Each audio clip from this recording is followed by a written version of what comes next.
આ વિડીયોમાં આપણે ધોરણ 7 ગણિત બીજગણિતીય પદાવલીઓ પ્રકરણ 10 એ ચેપ્ટરની ટેક્સ્ટબુક આધારિત ચર્ચા કરીશું, જેમાં સૌથી શરૂઆતનો મુદ્દો છે કે પદાવલીની રચના કેવી રીતે થાય છે. તો પદાવલીની રચનામાં બે વસ્તુ હોય છે, એક તો ચલ અને બીજું અચલ.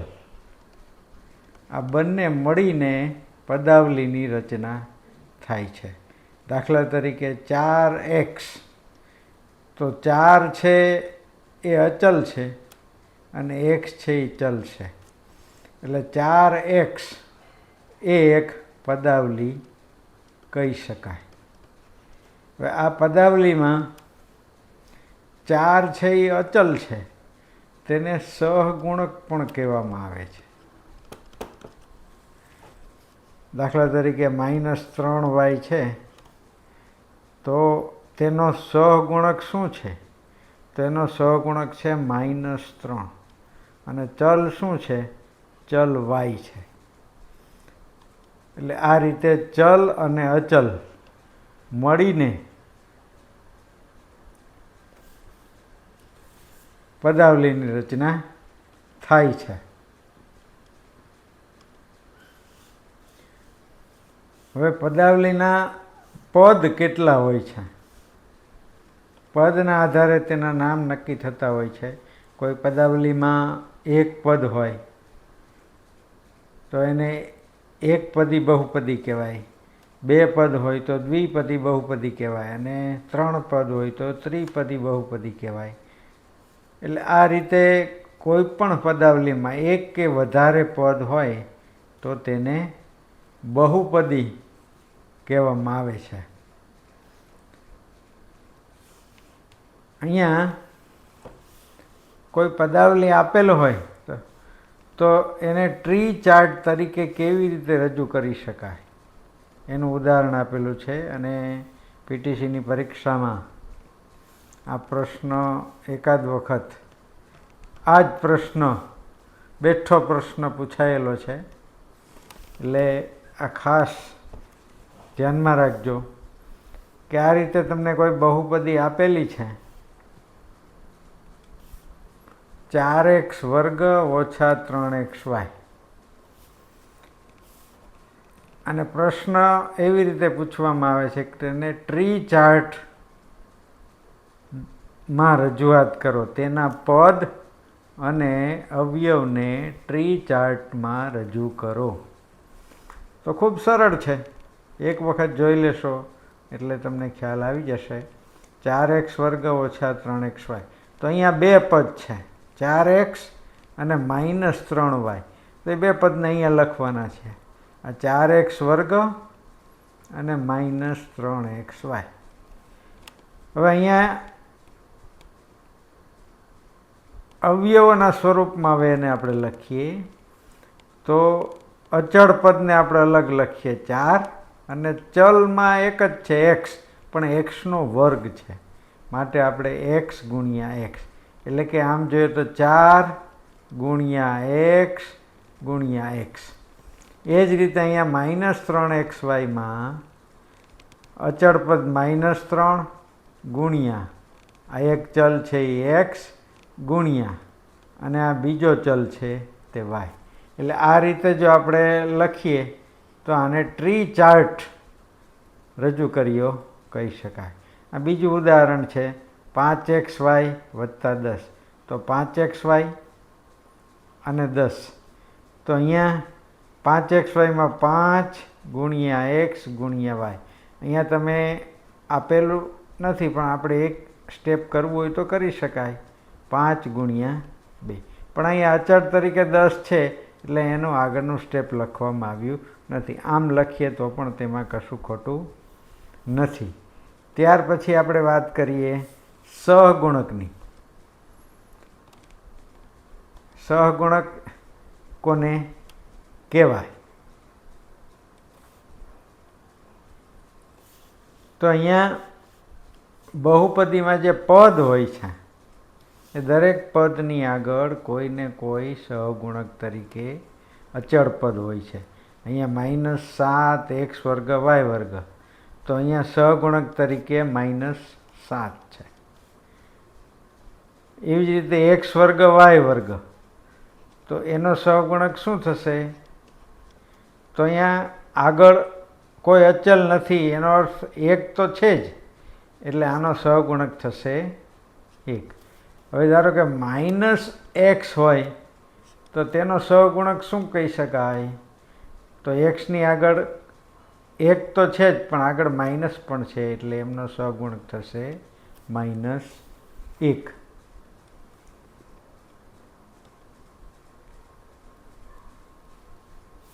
હવે અહીંયા કોષ્ટકમાં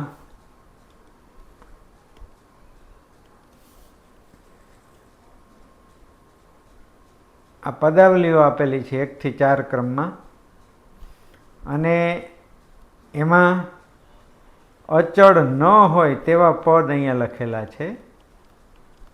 દાખલા તરીકે પેલી પદાવલી છે xy + 4, એમાં 4 છે એ અચળ પદ છે. તો અચળ સિવાયના પદ કયું છે? તો કે xy. તો xyનો સહગુણક શું છે? 1. એ જ રીતે અહીંયા -y², એનો સહગુણક -1. આ -y બીજું પદ, જેનો સહગુણક -1. અહીંયા 5y², એનો સહગુણક 5. અહીંયા 4p²q, એનો સહગુણક 4. અને -3pq², એનો સહગુણક -3. એટલે સહગુણકમાં ખાસ ખ્યાલ એ રાખવાનો કે આગળ જો માઇનસ નિશાની કરેલી હોય તો આપણે તેનો સહગુણક જે સંખ્યા હશે એ ઋણમાં આવશે, અને પદની આગળ જો કોઈ નિશાની કરેલ ન હોય તો એ ધન સંખ્યા આવશે. ત્યાર પછી સજાતી પદ અને વિજાતી પદ. તો સજાતી પદ કોને કહેવાય અને વિજાતી પદ કોને કહેવાય?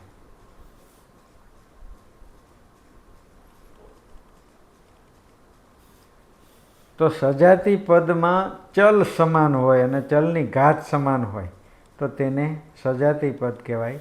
દાખલા તરીકે અહીંયા 2xy - 3x + 5xy - 4, તો અહીંયા જેમાં ચલ સમાન હોય, અહીંયા ચલ x અને y બે છે, અહીંયા પણ x અને y બે છે, એટલે અહીંયા સજાતી પદ કયા થશે? 2xy અને 5xy. આ બંને સજાતી પદ થશે. તે જ રીતે ધારો કે આગળ કોષ્ટકમાં આપણે વધારે પ્રેક્ટિસ માટે અહીંયા જોઈએ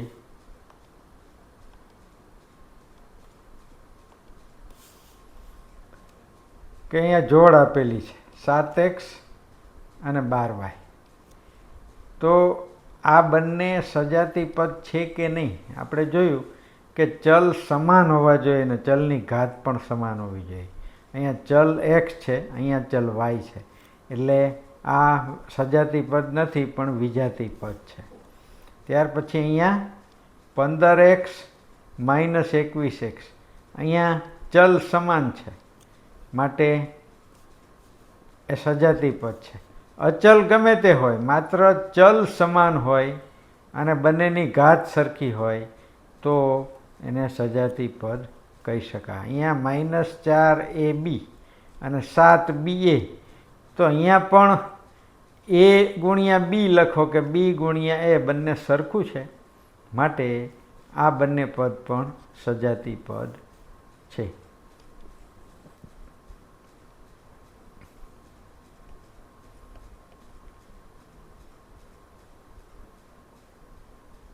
ત્યાર પછી અહીંયા કેટલાક તમને સહગુણકોના ઉદાહરણ આપેલા છે કે આપેલ પદાવલીમાં અચલ સિવાયના પદનો સંખ્યાત્મક સહગુણક લખો. તો અહીંયા -3t², એમાં સહગુણક શું છે? -3. અહીંયા t નો સહગુણક 1, t² નો સહગુણક 1 અને ટી ઘન એનો પણ સહગુણક 1. અહીંયા એક્સનો સહગુણક 1, 2xyનો સહગુણક 2 અને 3yનો સહગુણક 3. આ રીતે બાકીના દરેક પદના સહગુણક તમે જાતે સહેલાઈથી નક્કી કરી શકશો. હવે અહીંયા સજાતી પદ છે કે વિજાતી પદ છે તેના કેટલાક ઉદાહરણો આપેલા છે. એમાંથી આપણે 1-2 ઉદાહરણ લઈએ. દાખલા તરીકે આ ઉદાહરણ લઈએ, -7x અને બીજું પદ છે 5/2x. એટલે બંને જગ્યાએ સમાન ચલ છે x, માટે આ સજાતી પદ છે. અહીંયા -29x -29y, તો અહીંયા ચલ સમાન નથી, એક જગ્યાએ x છે ને બીજી જગ્યાએ y છે, એટલે આ બંને વિજાતી પદ થશે.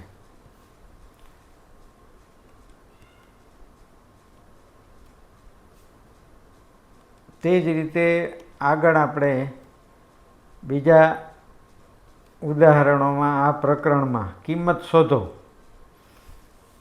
એવા પ્રશ્નો પણ પરીક્ષામાં પૂછી શકાય છે. કે દાખલા તરીકે n બરાબર -2 માટે પદાવલીની કિંમત શોધો. આપણે દાખલા તરીકે આ ત્રીજા ઉદાહરણમાં n બરાબર -2 મૂકીએ તો એની જગ્યાએ -2 મૂકવાના અને સાદું રૂપ આપતું જવાનું.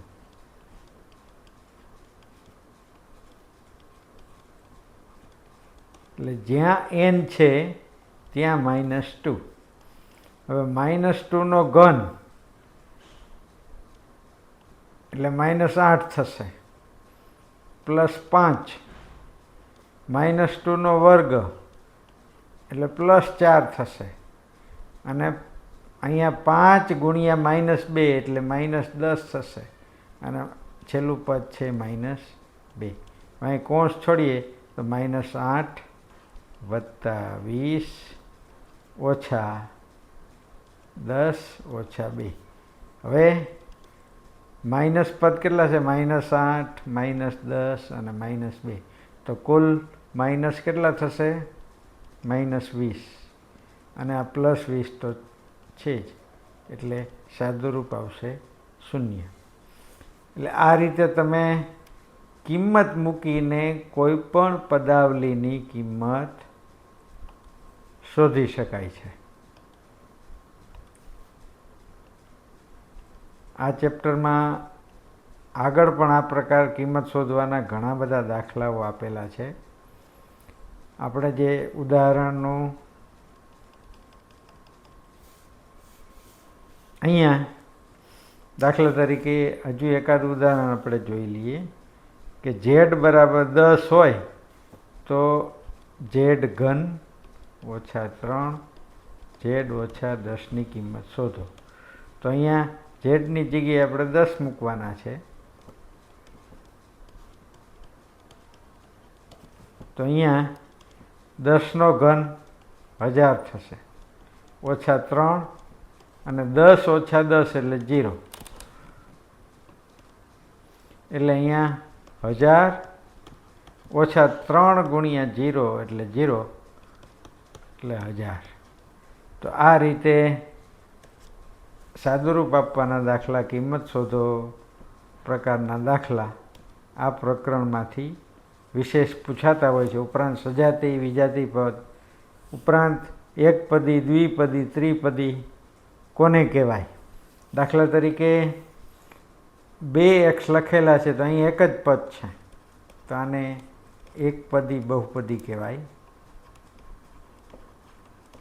ધારો કે 2x વત્તા 5 છે તો આને દ્વિપદી બહુપદી કહેવાય, કારણ કે અહીંયા આ પહેલું પદ છે ને આ બીજું પદ છે. 2x વત્તા y વત્તા 7, તો અહીંયા 3 પદ છે, તો આને ત્રિપદી બહુપદી કહી શકાય. એટલે આ રીતે પદની સંખ્યા કેટલી છે આ એકપદી છે, આ દ્વિપદીનું ઉદાહરણ છે અને આ ત્રિપદીનું ઉદાહરણ છે.